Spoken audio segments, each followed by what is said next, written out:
like Jedi sense. Like when you talk about things like a confident presence and the way you balance and even the postures of your hands and knees and feet. Talk about how you became aware, because those are obviously skills that you've learned to master and apply. How did you become aware of those things? And how do you help others to learn how to recognize those same methods in their work?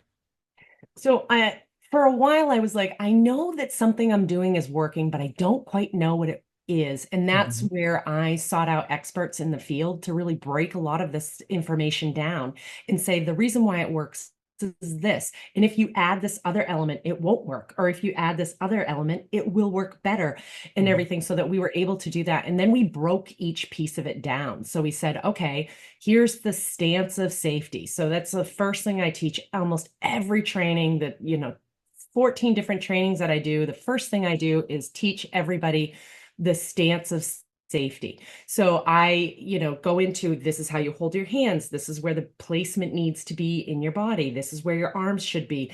This is how your chin should be angled. This is how your head should be angled. This is what your eyes need to look like. If Mhm. you can see these things below the eyes, if you see the white below the eyes, then you know that the child is very frightened. If you see the white above the eyes, you know they're going to get aggressive. I mean, there's very telling signs that a child, that where anyone, a person just in general, is going to get aggressive. And I'll go through like the 5 list of things that tell they're going to get aggressive.